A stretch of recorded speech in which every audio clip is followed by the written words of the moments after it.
So I do want to talk about open source, the direction of open source, and why we think that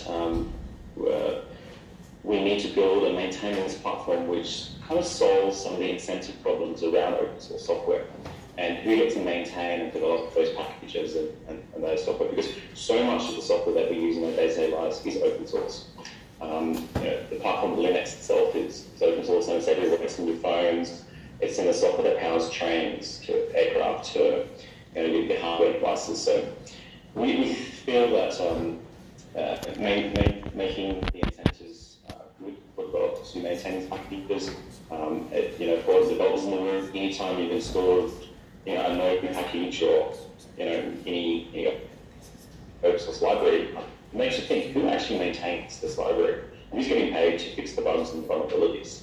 There's been a case in the last few years where the maintainer of a world-dependent package has handed over to a new maintainer, and the other new maintainer has left it to expire, or even malicious code has been inserted into these open source packages and cause a lot of damage around. So we do really need to think about this open source software.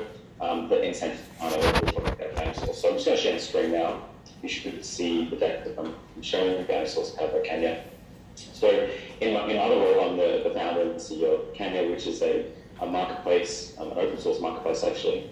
That's essentially allowing developers around the world to get it, to build anything that they want, get paid in cryptocurrency. So that's what is my other job, and obviously work with bountysource. So that's we've come to the platform in the last 18 months. Alongside just Charlotte, and reskinned it, repowered it, given it a new fresh life, and we've got an exciting roadmap plan, so I'd like to share that today. As David from IBM discussed, bountysource is a bounty hunting platform for open source software, bounties and open source. Two words together, we have bountysource. We're very proud of the platform. It's been around for over a decade now, in its first iterations to where it is today in 2019. This slide is slightly updated. Already, we're signing up hundreds of developers every few weeks. Right now, we're getting close to approaching 60,000 developers on the platform, with about 200 teams around the world who rely on bountysource to post bounties, developers to find bounties and work on it. The map platform basically scrapes GitHub, GitLab, and a whole bunch of other Git websites for basically issues. And when you submit a new issue for Codebase, it gets you have the ability to link it over to bountysource, whether it's GitLab or Bugzilla or GitHub, and then put a price on it. It's very, very simple. And anyone who's able to then jump up on that issue and solve it, as in that the issue actually gets pull requested, merged into the codebase. At that point, when it gets merged in, then the bounty is up for payment to whoever those issues. So it's quite automated, and it's quite easy to manage with the different API calls between GitHub, GitLab, Bugzilla, etc.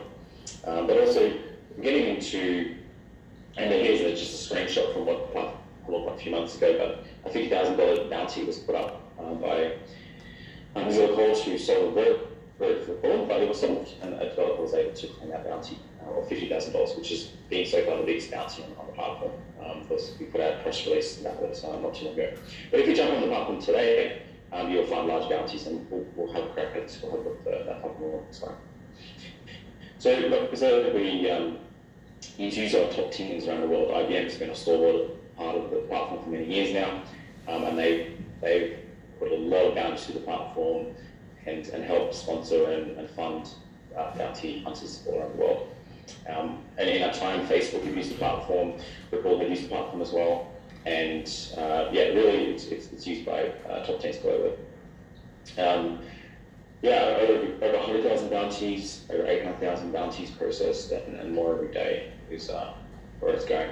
Now, when I first opened this discussion, I talked about open source software, and my position is we're almost a transitionary part of what we see, and this is brought out through blockchain and the power of open source networks. And I believe that most of the software that we will start using, the software that runs out throughout the trains now see, to the airplanes that fly around the world, to the traffic lights that coordinate with self-driving cars. All of the software will go open source. It will be publicly auditable. Public databases will be publicly available. We can do that through things called new technologies like visiting fault-tolerant replicated state machines, which means that all of our software is going open source. And we need to start thinking about how we can install the incentives. And especially blockchain and smart contracts, which change the incentive structures and the way we perceive what our software should do.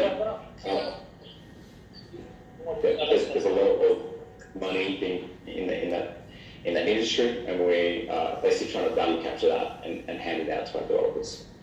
So it's a huge opportunity for us, and we will continue maintaining this platform and growing the platform as we go forward. So what can you do on the platform as a developer with an issue on your GitHub, or let's say you're using a node package in one of your projects, and there's this bug or this feature that's not yet integrated. Just find it on GitHub, create an issue, post that issue on bountysource, and attach a couple $100 to it, maybe $1,000 if you really want to process. And you get exposure to thousands of these open source developers who will go through there and pick and choose. And we see really quick turnaround on these bounties. So a few days later, maybe a week later, you will have your feature implemented in this open source software, and you're actually maintaining. You're not just fixing a patch on your local copy of the software, actually make sure it's integrated into that package and distributed to across the world. So we really encourage you to jump on post bounties because you're paying developers to do that. If you are a freelance developer and you maintain a package, or you look to you enjoy just doing really small jobs and work yourself, jump on the platform. There's hundreds of bounties out there today. Find a bounty that you think you can solve, and just submit a pull request. And if it's the one that gets measured in code base, you will get paid. And this is an example of that page looks like.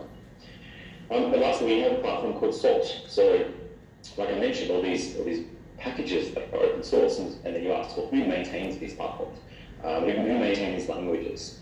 Well, we have excellent companies who put up a monthly stipend, which is accumulated in Salt, and we simply pay out to those developers for maintaining those packages. And they get paid a monthly salary, a small monthly salary that gets paid to each developer working on different languages. And I'll show an example of that in action. So why don't we look over to the platform? I've got it up here. You should see my, share.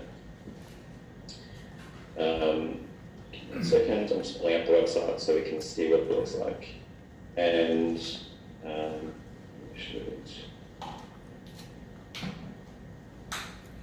cool, I'm just dragging it over here, so you should see my website now. This is bountysource. It's live. Like I said, we've got almost 59,000 open source developers, adding a couple hundred every week, I believe. It's growing quite nicely. Right now, there's a $7,500 bounty on this Lose0 library. So yeah, it's been updated. It was created 2 years ago, so it's quite different the bounty. But JP, we still see the bounty source powered by Canya page, which says Team Canya, TGV, IBM. Yeah, exactly. So it's very easy to use to post bounties or to solve issues. You simply click on that, start a new pull request, and away you go.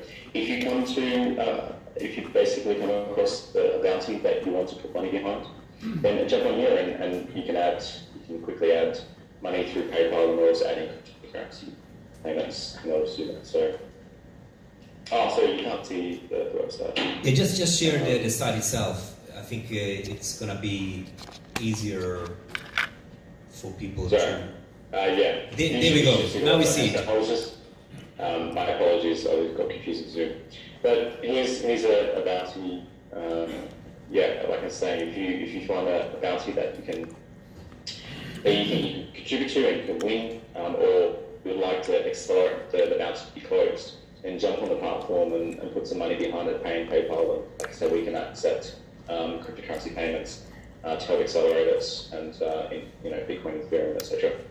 We can get exposure from our bountysource Twitter. We've got about 15,000 followers, so we can tweet it out all out to our developers to increase exposure. So these are the features that we've said. I think the last one is posting bounty. Posting bounty is just simply posting in your GitHub or your GitLab issue. Just literally copy and paste, put in there, and away you go, and you can put it up. Very, very simple. I mean, it's designed for minimum. And lastly, like I said, Salt. Salt is where developers earn a monthly salary for maintaining open source software. And like, this might be a dream come true to some people in the work, like you get paid to work on the software that you love working on. And this happens. So if you think you want to create a campaign for a package that you want to be more actively maintained, like let's say for example, you come across like a good example is browserify. Browserify was a package that basically bundled up your JavaScript. And it's no longer being maintained.